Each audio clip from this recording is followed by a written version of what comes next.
Il se peut que je me fâche, hein, je sais pas, parce que vous et les arbitres là, j'ai pas voulu en parler, mais vous les arbitres là, on sait jamais en Ligue des Champions. Non. Attends. Le sujet des arbitres, il est très complexe cette année. Il est très complexe. Très complexe. J'en ai marre des réseaux sociaux. Tu peux pas savoir. J'ai envie de... Ma position, elle est trop cruelle cette année entre le Real et le Barça. Toi aussi, l'année dernière, je te voyais comment tu étais en colère avec le Barça. Rappelle-toi. T'as vu Effectivement. Ils sont trop amoureux du club. Et quand ça va pas, faut pas dire ça va pas. Salam la famille Outsider, j'espère que vous allez bien, vous êtes en paix et en santé. On se retrouve avec mon gars, franchement, Riles. Je dis bien, mon gars Riles, le chef des bandits. Franchement, je pense que c'est lui le chef. C'est le chef du regroupement des bandits, vous-même vous les connaissez. Dans quelques jours, on aura l'occasion de vivre un match que depuis que je suis petit, j'ai pas vécu. En fait, dans un contexte sérieux, Arsenal-Real Madrid, ça fait trop longtemps, en fait, on n'a pas vécu ça, tu vois. Depuis 2006, il n'y a pas eu de rencontre sérieuse entre nous. Donc, c'est un match que j'appréhende, que j'attends, et je suis très heureux aujourd'hui de recevoir Riles et d'en discuter avec lui. Riles, comment tu vas? Mon Stan, comment vas-tu? Bah, déjà, de mon côté, ça va bien. Très content d'être avec toi aujourd'hui. C'est la première, et pour un grand match en plus. Donc... vraiment impatient. Alors, t'as pas pu voir le match par le passé Arsenal-Real, Real-Arsenal avec R9, Henry et tout? Si, c'est un match que j'ai vu, mais ça date 2006. Ah oui, ça date. Bien sûr. 2006, la dernière fois, j'en parlais, je disais que c'est l'année où je passais le brevet. 2006, je suis en 3e. Donc, j'ai 14 ans, 15 ans. Donc, en fait, tu es entre la pression familiale du fait qu'il faut que tu ailles en seconde et que tu réussisses l'examen national et machin. Et puis, entre-temps, tu regardes tes tocards d'Arsenal qui vont jusqu'en finale de Ligue des Champions et qui perdent face au Barça. Donc, ouais, c'était une belle année pour moi, franchement, je m'en rappelle. Donc ça veut dire que t'as un bon souvenir. Vous nous aviez bien fumé, je me rappelle. J'étais bien dépité avec un Henry qui avait fait du sale en plus au Bernabeu. Et d'ailleurs, ça me permet directement de rentrer dans le vif du sujet, mon gars. Franchement, en 2006, on était fort.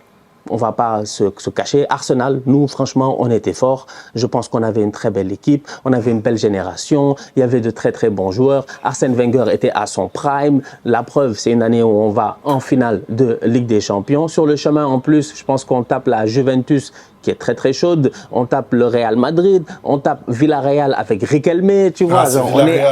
Il rate un penalty, Riquelme. Il me semble, Il rate un penalty. Contre Lehmann, si je me trompe pas. Ouais, Jens Lehmann, tu vois, qui après... C'est pour dire, en fait, il s'est passé tellement de choses cette année-là, tu vois, et c'était une belle équipe d'Arsenal. Franchement, sur le papier, peut-être qu'il y a les plus jeunes, ils connaissent pas, mais la hype Arsenal, en fait, c'est pas juste une hype qu'on a créée comme ça, tu vois. On était quand même un club respectable, même si on n'a jamais gagné de Ligue des Champions.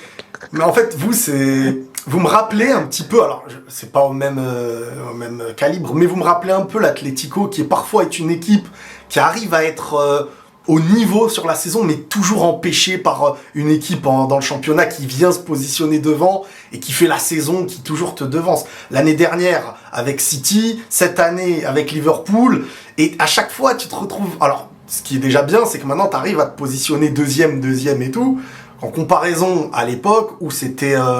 vous étiez bien plus loin, on n'espérait pas forcément le titre au passage. Ça me rappelle quand j'étais à Boston, il y avait un petit café diner à côté avec des grands supporters d'Arsenal. Avec ma femme, des fois, on allait manger. Et vraiment des supporters en or. Vraiment. Et d'ailleurs, toi, Boston, c'était comment de vivre les matchs de première ligue à 10h le matin, 11h le matin, comme moi je fais? Après, moi, je vais pas te mentir. Globalement, les matchs de première ligue, je me réveille pas toujours pour regarder, moi. Je suis pas un grand,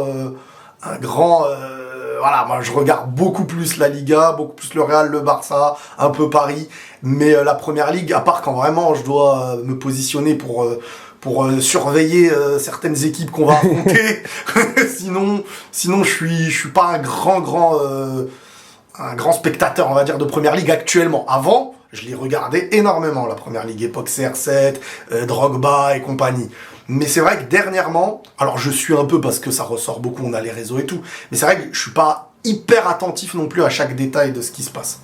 Non, je te comprends, comprends pleinement. Et donc, ça me permet en fait de pouvoir aujourd'hui parler à tous ces fans du Real Madrid là et de leur dire, bon, c'est vrai que, comme je disais, on était bon avant. Aujourd'hui, il ne faut pas trop nous sous-estimer. Si on regarde un peu les forces d'Arsenal qui va jouer face au Real, on joue le premier match chez nous, à domicile. Moi, je vais être très honnête avec toi. Mon feeling, il est assez clair. Il faut tout faire au niveau d'Arsenal pour ne pas encaisser de but lors de ce match aller-là. Tu vois, pour moi, c'est assez simple. C'est aussi simple que cela. J'ai pas envie d'encaisser de but. J'ai envie de me donner le maximum de chance au match retour, au Bernabéu, parce qu'on sait, Riles, faut pas essayer de nous blaguer. Depuis tout à l'heure, tu fais le gars gentil là, mais on sait, vous fermez le stade, vous tabassez des gens là-bas. Vous êtes Francis Ngannou. Vous vivez pour battre des gens. Vous gagnez de l'argent en battant des gens. Vous nous tabassez là-bas. tabasse des gens pour vivre. Je te jure, je te jure. Non. Pour revenir à la réalité de cette saison. Vous êtes traumatisé par le Real Madrid des dernières années. Cette année, le Real Madrid, comme tu dis, c'est des gangsters, c'est des ce que tu veux, mais à un moment donné, le gangster, il se fait choper. Cette année, je crois que c'est l'année où on n'est pas loin d'avoir les menottes aux mains et on est les gangsters qui sont en difficulté.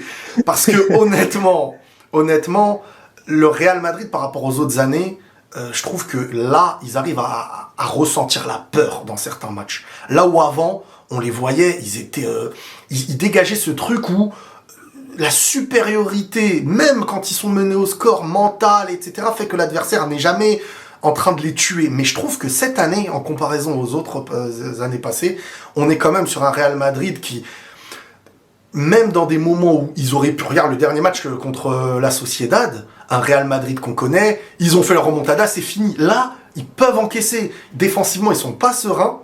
Et un truc aussi, par rapport à ce que tu as dit pour Arsenal, moi je pense que c'est même pas un problème d'encaisser. Moi je pense qu'Arsenal au contraire va se dire notre but c'est d'en marquer le plus possible. Le but à l'extérieur il compte plus double en cas de match nul, donc moi je pense que le problème pour Arsenal ce sera même pas de ne pas encaisser de but, ça va être offensivement de jouer sur la faiblesse du Real.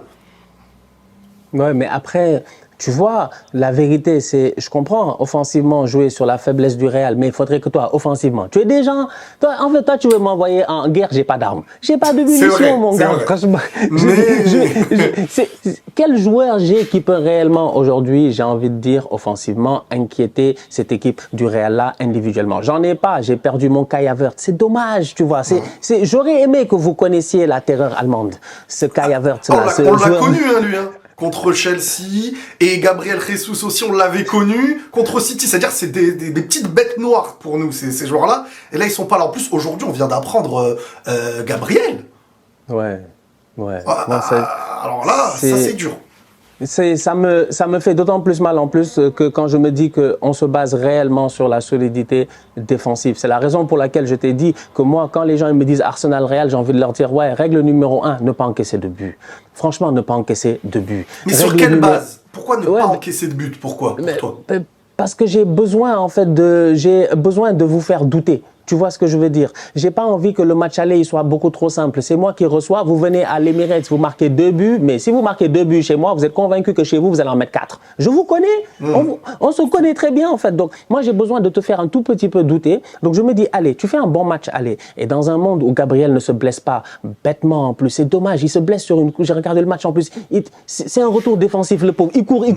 Hop, ça a lâché, c'est terminé. Il savait que c'était fini, tu vois. Donc, du coup, dans un monde où Gabriel, tu l'as à 100%, tu as Saliba à 100%. Quand je connais ma solidité défensive, mon gardien, il est bon. Timber, il est au top de sa forme, franchement. Après, j'ai les gars au milieu de terrain qui aiment bien ratisser, qui mettent de l'intensité, Declan Rice et Thomas Partey. Moi, je me disais que Arsenal est une équipe qui peut venir essayer de tenir le score et en contre, essayer peut-être de créer la surprise. On l'a fait ici face au...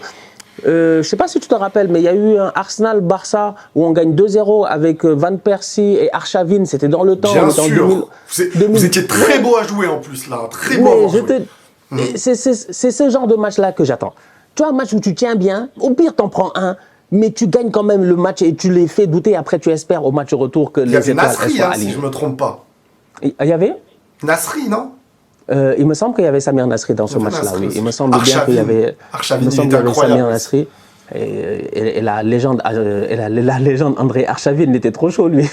Il était vraiment chaud, lui. Mais à la différence, je pense que après peut-être c'est extérieurement quand on voit le Real. Moi, je te parle vraiment de l'intérieur entre guillemets.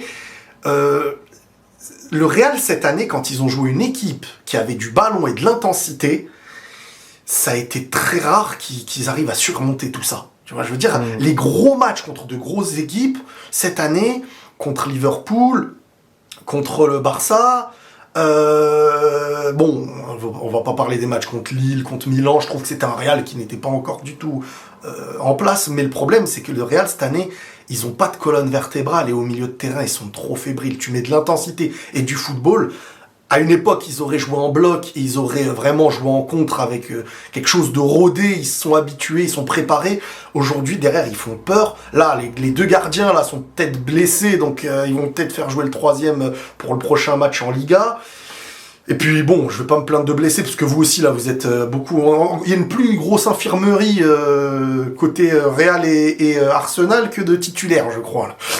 Non, je suis tout à fait d'accord avec toi. Les gars, ils sont tous blessés et tout. Maintenant, moi, j'ai envie de te poser une question. Est-ce qu'une grande attaque, ça suffit? Parce que, objectivement parlant, il se peut peut-être que sur les, allez, si on enlève les gardiens de but, sur les 3 lignes sur le terrain, donc défense, milieu et attaque, peut-être que nous, on est meilleur sur 2 lignes sur 3. Moi, j'ai envie de dire, je pense que défensivement, on est meilleur. Je pense qu'au milieu de terrain, on a peut-être, vous avez de l'intensité, mais on est plus structuré, on va dire. Tu vois, je pense que mon équipe est plus structurée, en fait, dans le jeu, dans la manière de défendre, dans la manière de faire des replis. Parce que bon, moi, je regarde, toi-même, tu sais, je regarde le Real chaque week-end et je vois les mêmes bêtises, en fait. Tu vois, des replis défensifs, tu as l'impression que les gars, ils sont perdus, en fait. Tu vois, chacun essaie de courir après l'autre en disant, je vais essayer de le rattraper, je vais le rattraper. C'est la street.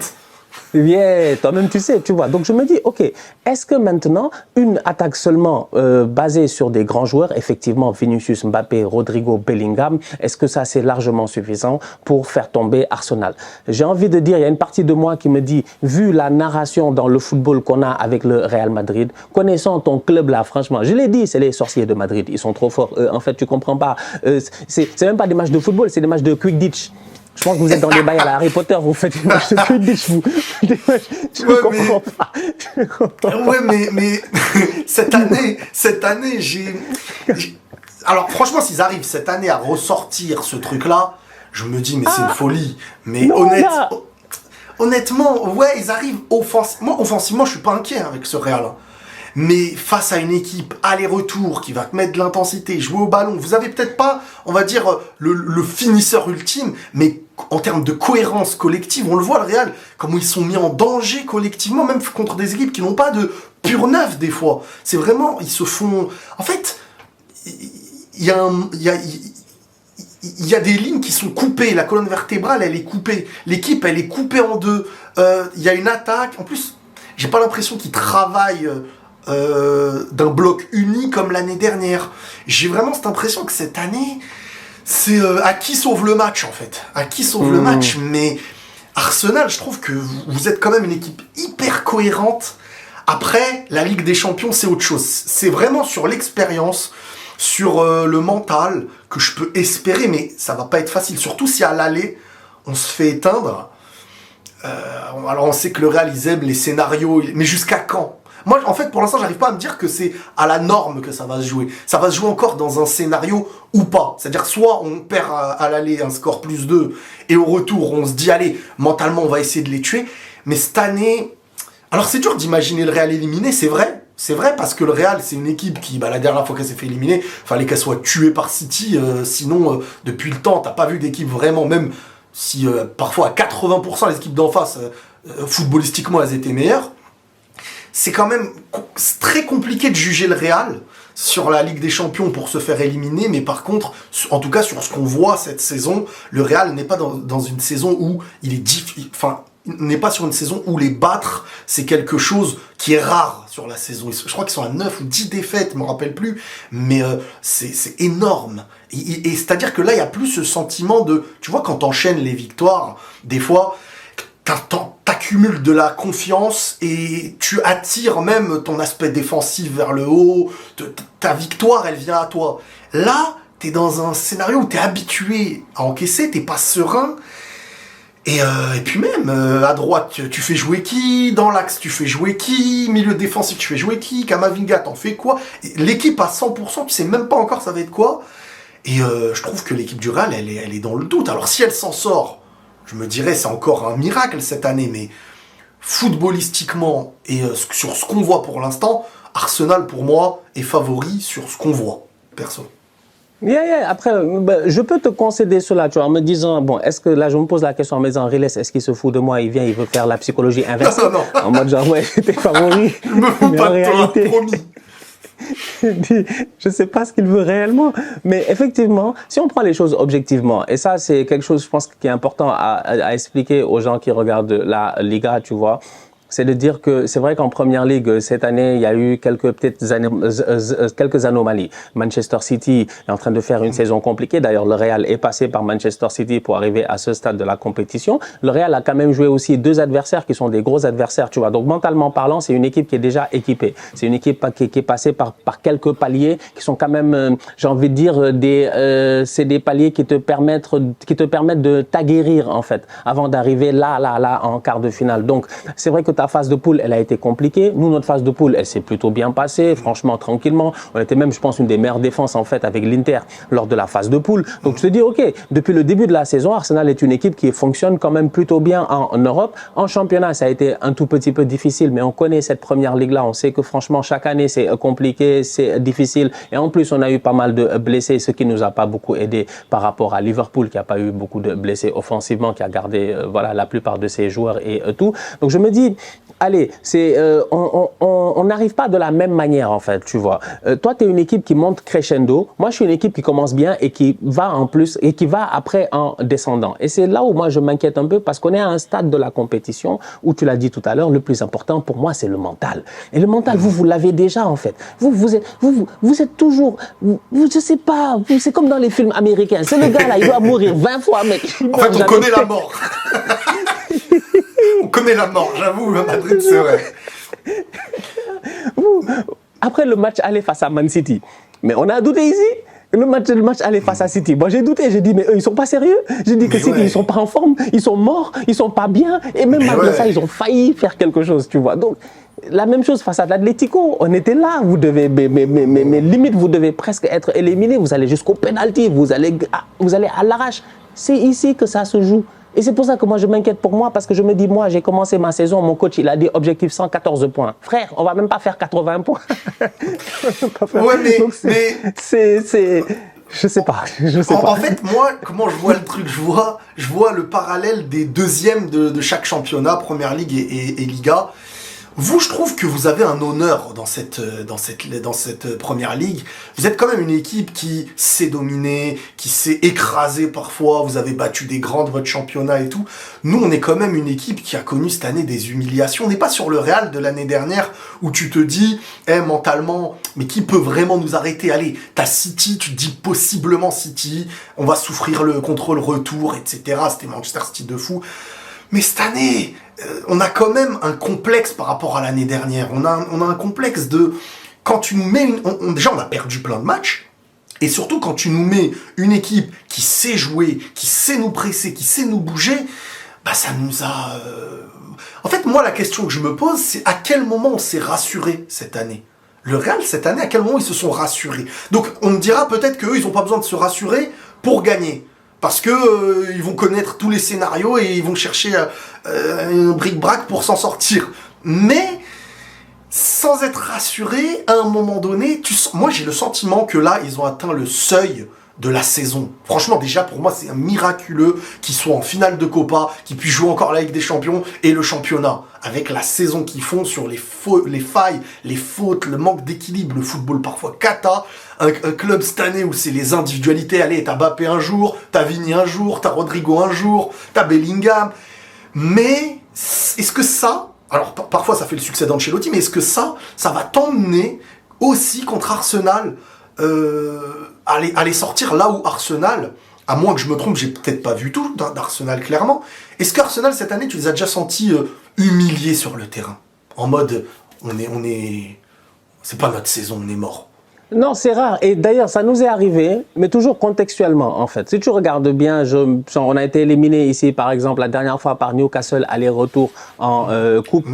Ça a fait mal. Mais après Newcastle, ils vont gagner la finale de la Carabao Cup face à Liverpool, tu vois, avec les Isaac et puis les Guimarães et puis tout ça. Donc, tu te dis, OK, c'est quand même une équipe qui est solide dans ce championnat-là, tu vois. Donc, c'est vrai que ça nous est arrivé de perdre à domicile et tout. Mais souvent, il y a eu cette récurrence-là au courant de la saison. C'est la récurrence d'une infirmerie qui est constamment rempli en fait, tu vois. Donc il y a pas mal de joueurs, surtout offensivement, qu'on a perdu. Donc du coup, petit à petit, la confiance de cette équipe, elle était basée sur un genre de trio Odegaard, Saka, et puis j'ai tellement l'habitude de l'appeler Ben Blanc que j'arrivais même pas à dire Ben White. Ben White. Tu vois. Et puis Ben White, tu vois. Donc tu as un triangle qui se créait là-bas qui fonctionnait bien. Dans ce triangle-là, j'ai perdu l'autre en novembre, Martin Odegaard, lors de la trêve internationale, je pense avec la Norvège en octobre, en novembre, et j'ai perdu Bukayo Saka pendant presque 3-4 mois, tu vois. De l'autre côté aussi, j'ai perdu mon Martinelli. Donc, il y a pas mal de choses qui ont fait que, ouais, dans certains matchs, on sait pas gérer, mais dans d'autres matchs aussi, il y a ce que tu viens de dire. Il y a un aspect mental au niveau d'Arsenal aussi, c'est que de temps en temps, quand on est piqué dans notre ego, on est capable de se gérer. On l'a montré face à City. Cette victoire 5-1 là, tu vois, où on les a tabassés avec la sandale, je pense que c'est une victoire qu'on méritait, en fait, largement, parce que sur le terrain, on a montré des choses intéressantes et on a été courageux. On a été courageux collectivement, on a été très cohérent. Et c'est ça la force de cette équipe-là, je pense, c'est que de temps en temps, je m'inquiète, c'est vrai, parce qu'on n'a pas de buteur attitré. Donc c'est un peu ça notre problème, tu vois.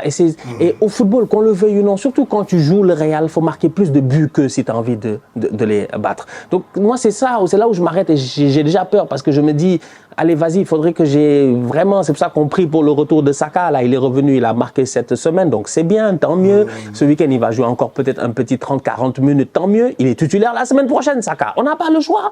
On n'a pas le choix. Il est revenu une semaine, je suis obligé de le mettre titulaire, tu vois. Espérer un compte favorable avec un Mikel Merino ou machin et tout. Donc, il y a tant de choses qui me font dire que on est capable de se transcender dans certains grands matchs. D'ailleurs, on n'a pas perdu depuis très longtemps face à Chelsea, face à Liverpool, face à Manchester City. Genre, c'est des équipes qui, il y a 3-4 années, elles nous tapaient comme du n'importe quoi. Maintenant, quand on joue contre eux, on est presque à égalité. Donc, il y a une évolution. Maintenant, est-ce que ça suffira pour battre le Real Madrid en Ligue des Champions un mardi, mercredi ? Genre, c'est votre compétition. Si vous connaissez le labyrinthe par cœur, vous rentrez dans le labyrinthe, chaque année vous sortez. Nous, chaque année, on se perd dans le labyrinthe. Chaque année, on est perdus. Tous des tocards. Non, c'est vrai. Mais pour revenir à la coupe, déjà, voilà, quand on évoque les matchs, on va dire, qui ressortent les plus compliqués pour Arsenal cette année, c'est la coupe et le domaine de la coupe, ça arrive chaque saison que les gros puissent sortir contre des équipes un peu parfois inférieures. Et en plus, Newcastle cette année, c'est quand même sérieux ce qu'ils ont montré. Donc, hormis ça, quand même, Arsenal, on a une équipe rodée. Et moi, vraiment, comme je te dis, c'est vrai qu'en Ligue des Champions, dans ces moments-là, depuis très longtemps, parfois, il leur manque ce petit côté expérience mentale. Tu te dis, ils sont capables, mais ils n'arrivent pas à aller au bout. Peut-être que ce sera l'année. Parce que footballistiquement même, on a vu contre Paris, Paris cette année, alors certes c'était dans une phase de qualification entre guillemets de groupe où ils n'étaient pas dans leur meilleur niveau, mais je trouve que des équipes anglaises, vous êtes celle qui les a, qui aura été la meilleure contre eux. City, ils se sont fait terminer. Liverpool, ils ont bien joué, mais ils se sont fait avoir. Et vous, je trouve que vous avez un football qui peut perturber le Real que je vois cette saison. Maintenant, le Real que je vois cette saison, je sais que ça va pas, logiquement, être celui de la Ligue des Champions dans les moments les plus clés, parce qu'il faudra se sacrifier, tout le monde va se sacrifier, il faudra défendre. Vous, l'erreur qui pourrait être cruciale, c'est au match aller. C'est pour ça que moi, je pense même pas que c'est une histoire de ne pas encaisser, mais au match aller, il va falloir tuer devant et ne pas commencer à rater 1, 2, 3 et mentalement commencer à vous dire oulala, la semaine prochaine on est au Bernabéu, là on a raté, eux ils sont dans leur élément. Et là, le Real, ils aiment ça, voilà. Ils sont peut-être pas les meilleurs, mais tu leur montres un peu de sang, un peu de doute et ils se disent c'est là qu'il faut attaquer. On a des joueurs qui ont besoin de prouver offensivement. Kylian, c'est les moments clés. Maintenant, c'est vrai que défensivement, alors maintenant, il faudra voir, sans Gabriel, ça va être, comment il s'appelle C'est Kylian. Voilà, donc sans Gabriel, vous allez devoir reconstituer une défense.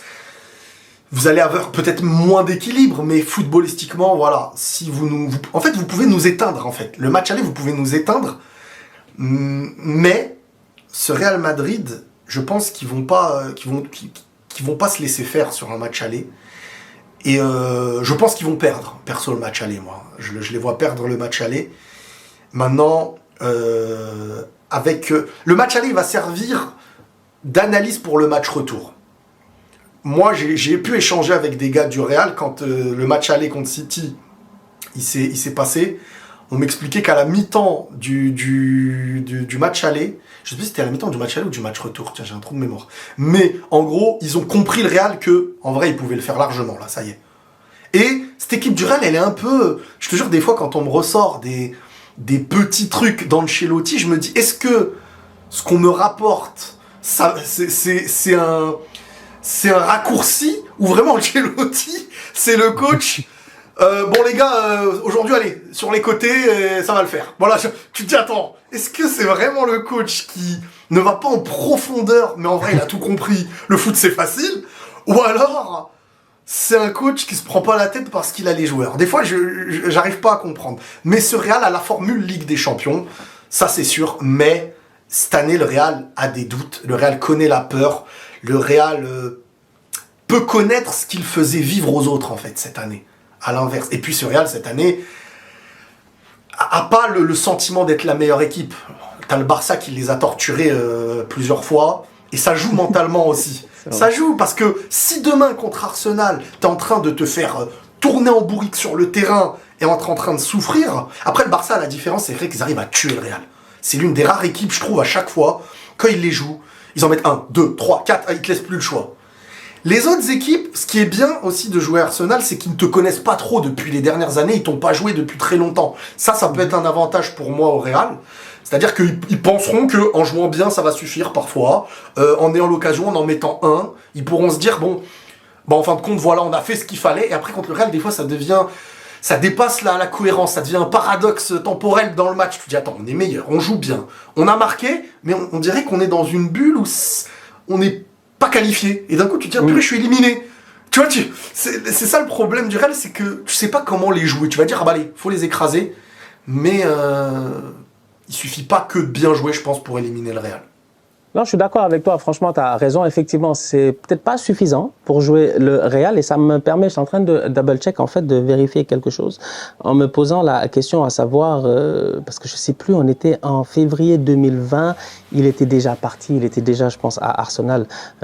C'était pour savoir, en fait, si Mikel Arteta avait vécu, en fait, les matchs de Ligue des Champions qu'il y a eu entre le Real et Manchester City, en fait, surtout ces derniers matchs, parce que je me pose cette question à savoir dans le duel tactique entre les coachs. Ancelotti, c'est beaucoup d'expérience. Voilà, c'est Ancelotti, quoi, tu vois. Au-delà même du sourcil, on caricature beaucoup avec le sourcil, mais le tonton, lui, c'est une bibliothèque footballistique, en fait, tu vois. Le gars, il maîtrise les tenants et les aboutissants, tu vois. Il sait exactement comment le scénario. C'est le genre de mec, t'as l'impression, des fois, c'est comme quand tu parles à tes parents ou tes grands-parents et qui te disent, genre, nous, en tant qu'adultes, on voit le futur, on sait ce qui va se passer, on te dit des choses, mais toi, tu es là, t'es comme, non, je veux vivre mes expériences. Quand tu seras grand, voilà, tu comprendras. C'est ça, c'est exactement ça. Toi, tu es là en mode têtu, en mode je veux vivre mes expériences personnelles et tout. Ils sont comme non, machin et tout. C'est ça, c'est Carlo Ancelotti, tu vois. Maintenant, j'ai un disciple de Guardiola, Mikel Arteta, qui est espagnol. D'ailleurs, même si tu regardes bien, les deux coachs qui restent en Ligue des Champions sont les coachs au niveau anglais sont espagnols. Donc Unai Emery avec Aston Villa et puis Arteta avec Arsenal. Je me pose cette question à savoir effectivement, est-ce qu'Arteta saura comment motiver ces gars, parce que c'est pas un match qui se joue. Quand tu joues le Real, tu gagnes pas forcément par du beau football, sauf si peut-être ton équipe est extraordinaire, donc c'est arrivé à Man City, donc c'est arrivé au Barça. Je pense pas que ce soit notre cas forcément. Donc du coup, ça se passe effectivement sur l'aspect mental un peu. Comment tu vas réussir à motiver tes gars. Arteta n'a peut-être pas autant d'expérience que Carlo Ancelotti à ce stade-là, ça c'est sûr et certain. Ancelotti, les Ligues des Champions, il en gagne depuis 2000 et quelques. Donc du coup, c'est pas maintenant que normalement c'est pas ce genre de match-là qui doit vraiment l'inquiéter. Mais du côté de Mikel Arteta, j'espère vraiment qu'il trouvera le moyen de pouvoir parler à ces gars, les motiver, qu'ils ne sortent pas du match c'est important. Le Real Madrid est très très fort pour cela, tu vois. Réussir à nous sortir du match. Parce qu'Arsenal, tu vois, si tu regardes bien l'année passée, on joue face au Bayern. On est éliminé par le Bayern. C'est ça, moi je pense beaucoup à ce match-là. On est meilleur que le Bayern. Genre, je suis désolé, wesh, on doit se qualifier face au Bayern. En fait, moi jusqu'à présent, je l'ai ici. Genre, elle m'a fait mal celle-là. Il y a l'action du penalty. Aïe. Il y a penalty sur Saka. Ouais. Mais bon, que veux-tu que je te dise en fait malheureusement, bon voilà, on n'a pas eu cette chance-là que ce soit sifflé et tout. Mais ça s'est joué encore une fois juste genre à la confiance personnelle en fait, tu vois. C'est juste une question de confiance personnelle. Si tu es monté sur le ring, est-ce que tu as confiance ou pas? Quel que soit ton poids, ta force, le mood dans lequel tu t'es réveillé. Donc ça va vraiment être le rôle, je pense, de Mikel Arteta, d'essayer d'insuffler cela en fait à cet effectif-là. Que l'élimination face au Bayern, un grand d'Europe, la saison passée, elle nous a fait mal. On devait passer. Il est temps qu'on arrête d'être éliminé par des grands, juste parce que c'est nos grands. Tu vois. Et c'est ça qui m'énerve des fois, c'est que vous êtes nos grands, mais vous n'êtes pas morts. Mais vous allez nous éliminer parce que vous êtes nos grands. Mais non. Non mais c'est fou, parce que des fois on se dit l'expérience, qu'est-ce que ça veut dire, être un habitué, être expérimenté, tout ça. Mais des fois, c'est très difficile de l'analyser, mais c'est surtout, je trouve, en Ligue des Champions, la gestion des temps forts, des temps faibles, en fait, le Real, quand tu les regardes depuis la qualification contre le PSG avec la remontada, tu te dis, en fait, cette équipe, elle peut sortir à chaque tour, et on peut se dire, le Real Madrid des dernières années, c'est pas des grands. Et tu vois, non mais c'est fou comment l'histoire elle peut être changée dans le football. On se dit c'est des détails. T'arrêtes le penalty de Messi à l'aller. Et après à la fin tu fais le calcul et tu vois c'est toujours les mêmes grands qui se retrouvent même quand ils sont pas toujours. Et tu te dis ouais cet aspect d'expérience, cet aspect d'être entre guillemets habitué à ce format, à cette Ligue des Champions, le plus haut niveau c'est ça. C'est des fois tu vas te retrouver en groupe, tu vas perdre contre Lille, tu vas perdre. Et t'arrives dans les moments clés, voilà, City, et là tu vois Mbappé, tu te dis, ouais, on l'a pas vu comme ça depuis. Et tu vas peut-être voir Vinicius sortir C'est des joueurs. Comme je dis, le problème, c'est ça. C'est que c'est des joueurs, ils ont faim quand ce moment-là arrive dans la saison, sinon ils ont pas faim. Le Real, la saison là, elle commence, ils ont gagné les plus gros trophées, ils enchaînent de suite. La saison elle arrive, t'as un Barça qui a faim, ils sont affamés, le nouveau coach arrive, tu vois, il y a vraiment il faut sauver la maison sinon ça s'écroule. Et t'as le Real qui, bon bah on a les statuts, on a le palmarès, ça serait bien d'en avoir une en plus, et il commence à se dire attends là la saison elle va être en danger parce que à mi-saison on est en train et Ligue des Champions qui arrive et on pense que ça y est, ils pourront même peut-être ne pas se qualifier, et ça passe toujours dans un trou de souris. T'arrives dans les matchs les plus importants. Moi, je suis très souvent négatif parce que je me base sur ce que je vois. Et quand je vois le Real cette année, que je les vois tous les matchs, c'est ce que je dis, depuis le départ de Kroos, s'il n'y a pas Ceballos sur le terrain, il y a un déséquilibre, il n'y a pas un match où le foot est cohérent. C'est parfois dégueulasse. Et des fois, t'as peur et tu subis, mais tu t'en sors parce que Mbappé, il a un ballon à l'entrée, boum, cacahuète. T'as Vini qui est sur un côté, d'un coup, il se réveille, accélération. T'as Bellingham. Mais tu te dis, si ces joueurs offensivement, là, ils étaient cadrés par un milieu avec des tauliers et derrière, enfin, des latéraux, parce que Vasquez, Tokar Prime, lui aussi, non, c'est toi qui décides. Il a la médaille Tokar ou pas, Vasquez? Non, je te dis que, en fait, c'est-à-dire que, en fait, tu sais, lui, ce qui le sauve réellement, c'est ça votre problème. Vous gagnez trop de Ligue des Champions. Donc, les gars, tu veux les traiter de tocards, ils vont dire, moi, j'ai 4 Ligues des Champions. Moi, j'ai 5 Ligues des Champions. Non, Vasquez, honnêtement, je le respecte beaucoup. C'est un soldat, c'est ce qu'on veut. Mais je trouve qu'on a abusé du soldat, le pauvre. Je lui en veux même pas, lui. Ouais. Il est sur le terrain, il se donne, tu vois, il se donne, il est triste des fois mais, waouh, c'est bon. En fait, c'est un tonton et en même temps un tocard. Lui, si je me trompe pas. Non, c'est super difficile. En plus, il a le brassard de capitaine de temps en temps. Donc, c'est capitano, mec. Tu vas dire quoi? Super tocard, peut-être. Alors, tu vois, c'est le statut. Non, mais Actually, tu as parfaitement raison et ça c'est vrai et ça m'amène même à, j'ai envie de finir avec ça un peu. Est-ce que tu penses que hors de ce match-là, Real Arsenal, qu'à un moment donné, il y aura une prise de conscience? Parce que la dernière fois, je regarde les images, la Chiringuito, tout ça, et je vois Mbappé qui se fâche après le 4e but, tu vois, le 4 buts à la Cassa, là, tu vois, genre, c'est trop. Genre, même les mecs devant un moment donné, c'est marquer des buts est devenu difficile maintenant dans le football que l'on vit aujourd'hui. Donc c'est pour ça que le football défensif a pris de tout. Il faut savoir de temps en temps, si on a 2 buts d'avance, conserver les 2 buts d'avance. Tu vois. Donc si à chaque fois tu te fais reprendre, c'est galère. Donc est-ce qu'un jour tu penses ça va que vous allez vous gérer quoi, à un moment donné, en tout cas à un mercato. Là on parle de Trent, c'est super intéressant. Moi je connais bien, c'est un profil très cool. Trent il amène de la stabilité. Hein. Je pense j'ai vu un de tes tweets passer à un moment donné où les gars se plaignaient un peu de défensivement et tout. Mais moi j'étais d'accord avec toi. Je pense que tu répondais un peu en disant que on connaît ses lacunes défensives, mais ce qu'il peut amener offensivement et même ce qu'il peut amener juste en termes de stabilité. Trent il garde le ballon, Trent il conserve le ballon, Trent il donne de bons ballons. Trent il amène ce calme-là en fait peut-être dont tu as besoin dans un jeu qui est trop de temps en temps électrique.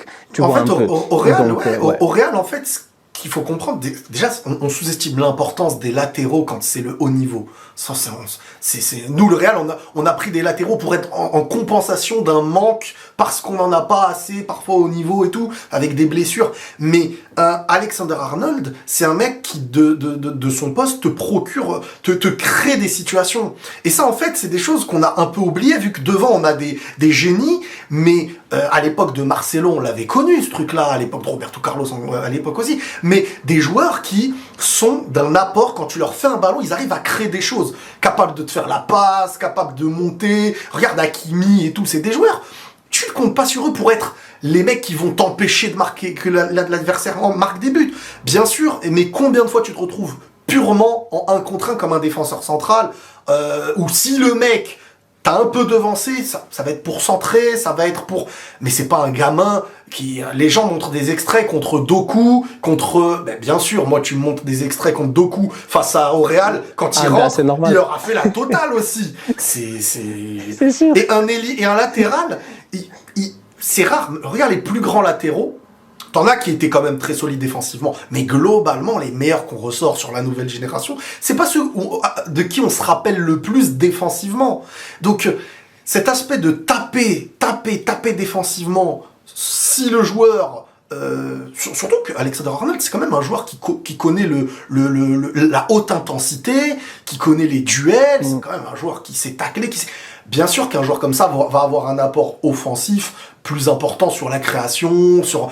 Vasquez, tu lui fais une passe aujourd'hui. Moi, des fois, je suis stressé au Real derrière. Tu fais une passe à Vasquez, il bouge la tête, s'il a pas un gars, il va se faire bouger. Il pourra pas prendre de vitesse, il pourra pas faire la bonne ouverture, il pourra pas faire la créativité qu'on demande. Et ça, en fait, ça favorise le pressing adverse sur toi. Donc, quand on sait que t'es en danger si on joue haut sur toi, forcément, ton équipe, elle est plus en difficulté pour jouer sur ceux qui sont tes points forts devant. Et c'est de ça qu'on a besoin, des créatifs à qui on fait les ballons, qui savent se déplacer, qui savent... C'est ça qui est important. Et moi, je trouve que, vu l'expérience, l'âge qu'il a, ça peut faire énormément de bien. Et puis, en plus, il est polyvalent. Yeah, ça me fait mal même parce que tu as dit là, ça m'a immédiatement fait penser à Camavinga parce que j'étais comme dans un monde où Vasquez il se gère pas, où Valverde il fait un superbe travail comme latéral droit, c'est là où Camavinga il doit s'installer définitivement au milieu de terrain durant cette partie de la saison-ci en fait maintenant tu vois, alors que jusqu'à présent c'est un tout petit peu compliqué pour lui notamment dernièrement, mais bon j'espère qu'il va pouvoir se relever rapidement. Riles, t'as un prono pour le match ou bien et tout là pour le match aller? Toi tu m'as dit que c'est quoi tu veux? Moi personnellement franchement 1-0 moi je suis content. Laisse-moi 1-0, donne-moi un but d'avance. Comme on sait que vous au match retour dans tous les cas vous allez faire remontada, vous allez nous traumatiser. C'est comme quand tu cours avec ton petit frère, tu lui donnes 10 mètres d'avance, tu vois, tu sais que tu vas le rattraper. Oui, mais le Real, cette année, ils ont essayé de rattraper, mais c'est eux qui sont tombés par terre. Donc, non, moi je pense que Arsenal va gagner 2-1, qu'ils vont faire un match de domination, qu'ils vont mettre le 2-0, et que le Real va reprendre en espoir sur le 2-1, à l'image un peu du match aller contre City où Benzema il met la panenka et il célèbre et tout le monde disait mais vous avez perdu, pourquoi vous êtes content? Parce qu'on est en vie dans un match où on aurait pu ne plus être en vie. Donc je pense que ça va être un match où on va souffrir. Honnêtement, je pense qu'on va souffrir. hormis surprise, je vois Arsenal mener dans le match et le Real mettre ce petit but qui redonne de l'espoir peut-être pour le retour. Mais un +2, ça pourrait faire mal. Donc un 2-1, je vois bien un 2-1 pour Arsenal. Ouais. En tout cas, dans tous les cas, ça va aller très vite. C'est sur 2 semaines d'affilée. Donc, il n'y a même pas le temps d'être là à se dire que, ouais, on a une semaine de repos, direct, une semaine de réflexion. Non. On joue, c'est en 7 jours, ça va être réglé. On saura qui ira en demi-finale de Et je suis au Bernabéu, hein. Je serai au Bernabéu le retour en plus. Ah, tu vas aller au Bernabéu en plus pour le match retour. À côté de Florentino. À côté du tonton, le parrain. Si tu le vois, franchement, dis-lui qu'il y a un gars là, il s'appelle le parrain. Franchement, c'est lui le boss, c'est le jefe. Le jefe, tu vas voir, il va te dire le parrain, comment? El famoso. En tout cas, mon gars, écoute, la famille, on va en plus, Riles, il sera au Bernabéu, donc du coup, ça, c'est un rendez-vous qu'on se donne. On va se faire un live après le match de Ligue des Champions, sûrement peut-être le lendemain, le temps de donner à Riles le temps de retomber de ses émotions, de son élimination. Il va être éliminé, Miskin. Il va être éliminé, il sait pas encore. Faut lui dire. Donc du coup, on va se faire, je dis bien, un live sur Instagram. On va se faire un live sur Instagram. Là, à l'écran tout de suite va s'afficher le Instagram de Riles. N'oubliez pas d'aller vous abonner en masse. Franchement, gérez-vous parce que le live va se faire là-bas. Un live Instagram, Stan Riles, post-match Ligue des Champions, Arsenal Real Madrid. Il y en a un, il est heureux. Il y a un autre, il est normalement à larmes. Ça promet. Ah, la flemme de faire. Ah, j'avoue, un de nous deux qui fera ce live, il va être dur le live. Ah ouais, il y en a un, il va être dégoûté, mec. Il va être dégoûté, je dis bien. En plus, il se peut que je me fâche, hein, je sais pas, parce que vous et les arbitres là, j'ai pas voulu en parler, mais vous les arbitres là, on sait jamais en Ligue des Champions. Non. Attends. Le sujet des arbitres, il est très complexe cette année. Il est très complexe. Très complexe. J'en ai marre des réseaux sociaux. Tu peux pas savoir. J'ai envie de. Ma position, elle est trop cruelle cette année entre le Real et le Barça. Toi aussi l'année dernière, je te voyais comment tu étais en colère avec le Barça. Rappelle-toi. Ils sont trop amoureux du club et quand ça va pas, faut pas dire ça va pas. Ouais. Mais non, t'as parfaitement raison. Et tu sais, j'essaie de prendre beaucoup de recul des fois. C'est dur. Et tout, et je trouve ça drôle, quoi. Des fois, je me dis, mes gars sont encore en train de se battre là-bas. C'est pour ça dur. Que. Moi, j'aime. D'où la raison. Moi, j'aime pas quand c'est injuste. J'aime pas quand c'est injuste. Quand le Real actuellement dans un match. On le regarde tous. Il y a plein de pénaux non sifflés pour le Real, mais que pour ne pas avoir à dire c'est vrai, on va dire non, mais regarde contre le Bayern en 2030, en 2010, regarde. Mais attends, là t'as pas. Les gens en fait ne veulent jamais dire que le Real peut parfois avoir un mauvais arbitrage. Moi j'ai toujours dit les plus grands, Real, Barça, etc. On sait qu'ils ont favorisé, ils ont eu un arbitrage favorable. Moi je le dis sans aucune peine. Je l'ai vu pour le Barça dans plein de périodes. Je l'ai vu pour le Real. Mais quand on vient déjà premièrement dire il y a que le Real sur terre, bon c'est dernièrement parce que le Real est au sommet que ça retombe plus sur eux. Mais que quand dans un match ça se passe contre toi, mais qu'on refuse de le dire, voire à l'inverse, on dit que c'est passé que c'était favorable pour toi, et que on veut pas l'admettre, et le match d'après, quand t'as un arbitre qui a été plus dans ton sens, on dit bah encore, mais non, le match d'avant, c'était pas vrai. C'est-à-dire que moi, je veux juste qu'on soit juste. S'il y a eu 3 mauvais arbitrages, moi, je le dirais. C'est-à-dire favorable au Real, je le dis, j'ai déjà même dit vol, j'ai déjà utilisé ce terme. Pour mon équipe. Mais quand je vois que des fois, il faut savoir aussi dire la vérité quand ça va dans ton sens. Mais ça, après, c'est à cause des trolls d'internet, c'est à cause de tous les trucs comme ça. Ça perturbe. Il y a des gens, ils écoutent le troll comme une vérité absolue. Et après, ils m'identifient. Si je réponds à un, c'est-à-dire, ça y est, c'est comme dans Hercule, la tête de dragon là qui ressort partout. Là. Ça y est, je me bats contre 1000 personnes et j'ai mal au crâne. Après. Les réseaux, ça me donne mal au crâne. Ouais. Ah non, je te comprends. C'est pour ça que j'ai dit à chaque fois, c'est comme ils disent, faut pas mettre ses organes dedans, quoi. Ça sert à rien. C'est dur, mais en fait, j'ai un problème, moi, c'est que la malhonnêteté intellectuelle, je la vois. Quand je la vois, elle me fait mal. Ça, même pour du foot, même pour de la danse classique, même pour ce qu'on veut. Ça me perturbe, parce que moi je suis quelqu'un, j'essaye de faire un travail, je dis pas que je suis juste, je peux me tromper, je peux parfois peut-être faire passer une émotion, c'est humain, mais j'essaye de le faire, même dans des moments où c'est pas facile, et j'essaye de le faire pour des choses plus importantes que le foot. Mais quand, pour un sujet qui reste secondaire, le football, Ça veut pas, juste parce que par des intérêts, ben je vois le truc humain vicieux derrière, et ça m'énerve.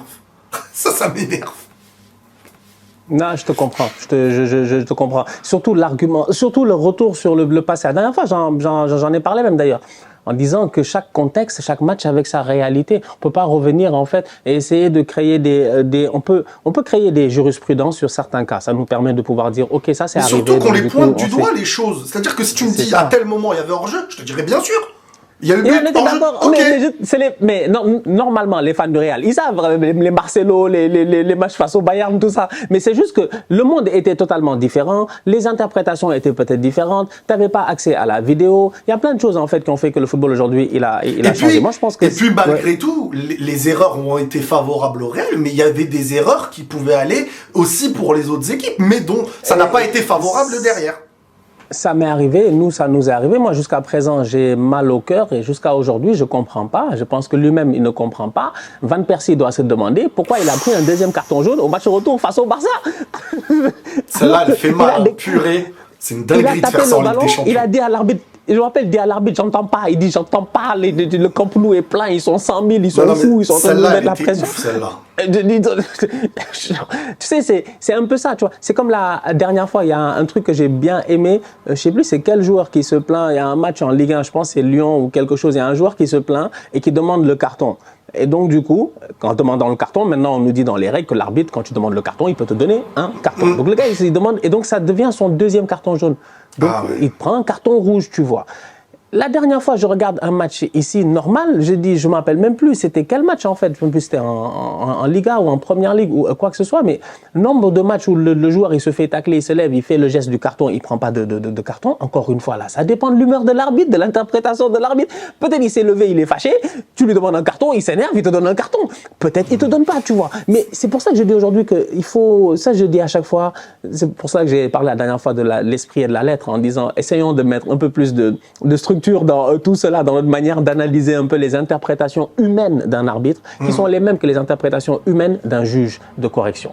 Tu vois ce que je veux dire? Mais en fait, donc, de temps en temps, il peut avoir raison, de temps en temps. C'est vrai que c'est compliqué, surtout l'amplification maintenant, à l'inverse d'avant. Ce qui fait aussi vivre le football plus qu'avant, c'est les réseaux sociaux.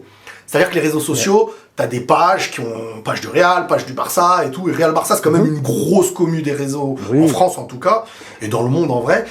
Et c'est-à-dire que c'est une bataille, c'est-à-dire que vu qu'hier on s'est plaint de ça, et ben eux ils vont prendre une séquence dans un match, arrêter, tac et voilà et machin, et t'as les plus gros comptes qui repartagent et tout. Donc tu crées une propagande qui peut monter très très haut. Et en fait l'arbitrage aujourd'hui, c'est pas facile, ça c'est clair et net, c'est pas facile. Moi je trouve que la VAR, elle a ramené des complications pour un arbitre, où certains moments il espère que, et la VAR n'ose pas, là où un arbitre espérait que la VAR soit plus réactive. Je trouve que c'est aussi perturbant. Je pense que moi, aujourd'hui, j'aimerais revoir l'arbitrage humain, mais avec un système de ligne du hors-jeu, goal line technologie, mais un arbitrage dans l'esprit du voilà. Là, les arbitres l'arbitre pense les mains, les trucs comme ça dans la zone. C'est une catastrophe maintenant. C'est une catastrophe. Tu te dis, la balle, elle vient. Bon, après, là, je vais aller trop loin. Sinon, je peux parler de Non, vas-y. En gros, il n'y a personne derrière toi. La balle, elle n'est pas cadrée. Donc, le joueur, tu vois, Vinicius, par exemple, quand il est par terre et qui tape le ballon sur la main de l'Atlético, là. Pour moi, il n'y a pas péno, là, tu vois, dans une action comme ça. Tu vois, c'est laquelle, hein? Je sais pas si tu te rappelles. Je vois très bien, quand il tacle avec la main de support. Mais on sait que des actions comme ça peut clairement être sifflé péno. Et encore là, il y a quand même Bellingham et tout. Mais des fois, il n'y a personne derrière. Et un arbitre va siffler un penalty sur un truc comme ça. Pourquoi? Juste parce que la balle a touché la main. Mais il n'y a pas de logique à siffler un penalty qui devient un but à 90% dans un truc où tu es sûr qu'il n'y allait rien avoir derrière. Tu vois? Et moi, je pense que l'esprit humain devrait un peu plus être... c'est pas parce que ça a touché la main que c'est un penalty. C'est parce que la main qui est interdit empêche quelque chose qui aurait pu mener à un but. Et c'est ça, ce que tu dis en fait, l'esprit et la lettre, tout simplement. Ouais, je suis tout à fait d'accord et ça m'amène des fois à me dire pourquoi est-ce qu'on n'irait pas vers un arbitrage un peu plus collégial comme ils font en NBA ou quand ils ont des décisions à prendre, quelle que soit la décision, est-ce qu'en fin de rencontre le ballon est sorti ou pas, est-ce qu'il y a eu la dernière touche parce que c'est important sur une possession quand il reste 2 secondes ou 3 secondes, tu vois, ces décisions qui peuvent mener vers un 3 points, vers un titre, Bien vers sûr, une qualification, vers quelque chose. Ils prennent des décisions à 3. Les gars, ils sont 3 sur l'écran, tu les vois, ils sont comme ça, ils sont sérieux, ils discutent, ils négocient. Tu vois, il faut être convaincu. Moi, je ne prends pas la responsabilité tout seul, tu vois. Donc, je pense que ça aussi, ça peut de temps en temps aider et les amener vers cette justification-là orale où ils doivent parler après. Après avoir pris cette décision, ils doivent venir parler à toute la foule, toute l'arena ou whatever, pour leur dire que, ben, écoutez, après avoir revu les images, on a vu que tel joueur a fait faute ou il n'a pas fait faute ou etc., où le ballon est sorti et tout. Donc, je pense que c'est des choses vers lesquelles on va peut-être aller avec l'évolution du football aussi avec la Coupe du Monde en 2026 à 48, machin. J'ai hâte de voir, tu vois, j'ai hâte de voir comment ils vont se gérer et tout parce que voilà, l'arbitrage c'est trop important. C'est vraiment trop important. À 3, moi je trouve qu'au contraire, il y aurait plus de crainte d'aller dans l'idée que une main ne soit pas sifflée parce que les gens vont se dire quoi? Ils sont 3 et ils n'ont même pas. Donc ça va, ils vont toujours. Bah oui, tu vois ce que je veux dire. C'est-à-dire que même l'arbitrage va être esclave de ça. C'est comme quand un arbitre va voir la VAR. Il y a un contact, des fois, le contact il est. Mais quand il va voir la VAR, il va se dire maintenant je suis devant la vidéo, qu'est-ce que je veux pas dire non? Je peux pas dire non, c'est rare, tu vois. Peut-être c'est nous les fans de foot, c'est nous en fait on est problématique, tu vois. Peut-être que les gars au basket, au hockey, je sais pas, au golf, au tennis, au machin, ils sont plus réglo, mais nous en fait, nous direct on sort, on se bat. T'as vu hier Mourinho, en fait, c'est que nous on se bat tous, tu vois, on est trop chaud. Ah, j'avoue Mourinho, c'est incroyable. En tout cas, vrai, écoutez, bon, Riles, écoute, on va s'arrêter là parce que sinon on va partir au-dessus de l'heure, mais franchement, c'était un plaisir de discuter football avec toi. Voilà, j'espère qu'on aura l'occasion de refaire ça. Dans tous les cas, on va le refaire, c'est sûr et certain, en live Instagram. Donc, la famille, n'oubliez pas, abonnez-vous sur la chaîne Instagram de Riles. Ça va se passer là-bas. En plus, voilà, je sens que, je sais pas, j'ai quelque chose en moi qui, tu sais, moi après, je suis un éternel optimiste. Hein, c'est le problème du fan d'Arsenal. Donc, il y a une partie de moi qui croit vraiment qu'on va gagner. Et il y a une partie de moi qui se prépare déjà à une déception. Mais bon, j'ai hâte de voir ce que ça va donner. Bah écoute, merci encore frérot. Un dernier mot? Bah merci à toi, très content, fier de voir ton avancée aussi mon frère, vraiment fier de toi et bravo. Ah ben, merci beaucoup. La famille, on se capte très bientôt pour une nouvelle vidéo. D'ici là, continuez à liker, on continue à partager, on s'abonne. On est ensemble, on reste en santé, c'est toujours le plus important. Tous outsiders.